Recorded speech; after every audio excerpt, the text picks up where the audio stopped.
Social मीडियाच्या माध्यमातून काही बातम्या प्रसारित झाल्या। त्यामध्ये त्या बातम्यांमध्ये माझ्यावर बदनामीचे आरोप या ठिकाणी माझ्या बदनामीचे आरोप या ठिकाणी झालेले आहेत। तर त्या बातमी संदर्भात मी सांगू इच्छितो की जी व्यक्ती शिवाजी नाना डोंगरे यांनी माझ्यावर आरोप केलेले आहेत, तर या व्यक्तीवर गेल्या 3 वर्षापूर्वी शासनाने महसूल विभागाने 57,84,400 रुपये अवैध मुरुम उत्खनन या प्रकरणी दंडात्मक कारवाई करून सदरील या कारवाईचे पैसे न भरल्या कारणाने त्याच्या उतार्यावर बोजा या ठिकाणी चढवण्यात आलेला आहे। आणि त्याच गोष्टीचा राग धरून आज त्यांनी सोशल मीडियाच्या माध्यमात या ठिकाणी माझी बदनामी करण्याचा प्रयत्न केलेला आहे। इथून मागच्याही काळात त्यांनी वेळोवेळी या ठिकाणी बदनामी करण्याचा प्रयत्न त्याच्याकडून झालेला आहे।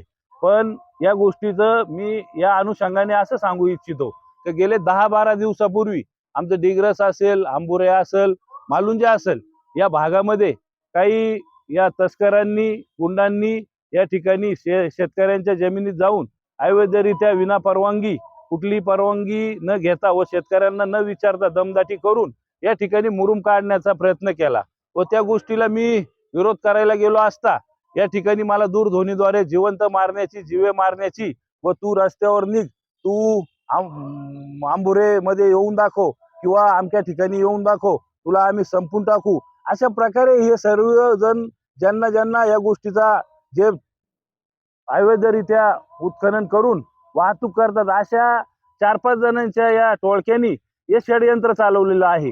तर मी एकच सांगू इच्छितो की ज्या दिवशी मला फोन आला त्या अवैध उत्खनन बद्दल, मी ज्यावेळेस जाब विचारला त्यावेळेस मला फोन आला असता, त्याच दिवशी मी आपल्या पोलीस प्रशासनाला त्या ठिकाणी येऊन स्वतः मी माझ्या नावाने त्या ठिकाणी तक्रार दाखल केलेली आहे। गेले 10 ते 12 दिवसापूर्वी ही तक्रार मी दाखल केलेली आहे आणि त्याचा तपासही पोलीस प्रशासन अतिशय वेगाने त्या ठिकाणी घेत आहे। आजही काल रात्रीही 1:30च्या सुमारास मला एक मेसेज आला की तुला अवघड ठिकाणी मी गोळ्या घालतो, तू बाहेर निघ म्हणून। आजही मी ती तक्रार पोलीस स्टेशनला दाखल करणार आहे। अतिशय मोठ्या प्रमाणात या लोकांचं तिथं दडपशाही, दंडकशाही व दादागिरी या ठिकाणी गुंडशाही सुरू झालेली आहे। पण ही गुंडशाही, मी एक सामाजिक कार्यकर्ता असल्या कारणाने, माझ्या अंगात सामाजिक कार्य करण्याची जिद्द असल्या कारणाने मी ही गुंडशाही या ठिकाणी आमच्या परिसरामध्ये खपून घेणार नाही आणि या गुंडशाहीला विरोध करता करता या ठिकाणी माझे प्राणही गेले तरी मी हटणार नाही, हे त्यांना मी आजच्या या सोशल मीडियाच्या माध्यमातून सांगू इच्छितो। आणि पुन्हा एकदा मी महसूल प्रशासन असेल, पोलीस प्रशासन असेल व संगमनेर विधानसभेचे आमदार तसेच आपल्या राज्याचे जलसंपदा मंत्री व जिल्ह्याचे पालकमंत्री यांनाही मी निवेदन या ठिकाणी दिलेले आहे। त्या निवेदनातही मी सगळं उल्लेख या ठिकाणी केलेला आहे। यापूर्वी या तस्करांनी वेगवेगळ्या गावांमध्ये जाऊन दहशत करून त्या ठिकाणचे गौण खनिज उत्खनन करण्याचा प्रयत्न केलेला आहे।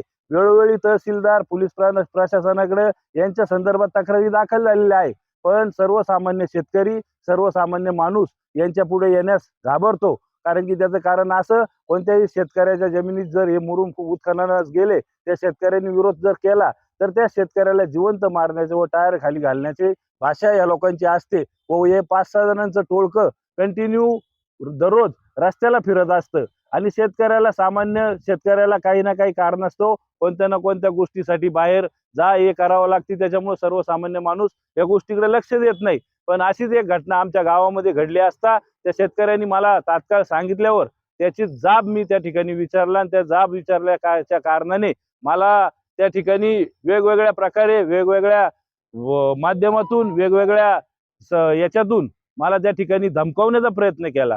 मी पोलीस प्रशासनाकडे तक्रार दिलेली आहे, पण माझं महसूल प्रशासनाला, पोलीस प्रशासनाला या ठिकाणी सांगणं आहे की आपण वेळीच यांचा बंदोबस्त करावा, अन्यथा एखादा अनुचित प्रकार या ठिकाणी घडल्याशिवाय राहणार नाही, असं मी या ठिकाणी आजच्या या माध्यमातून सर्वांना सांगू इच्छितो। व बदनामी करण्याचा प्रयत्न जो सुरू आहे, तर या बदनामीच्या अनुषंगाने मी सांगू इच्छितो की ज्या व्यक्तीने आज सोशल मीडियाच्या माध्यमातून माझ्यावर बेछूट आरोप केलेले आहेत, त्या व्यक्तीला मी सांगू इच्छितो की आपल्यावर दंडात्मक कारवाई झालेली असताना आपल्यावर गौण खनिज उत्खननाची इतकी मोठी कारवाई झालेली असताना आपण माझ्यावर आरोप करताय. मी माझ्या वकिलाच्या माध्यमातून वकिलाचा सल्ला घेऊन या ठिकाणी आबरून नुकसान भरपाईचा दावा त्या व्यक्तीवर टाकणार.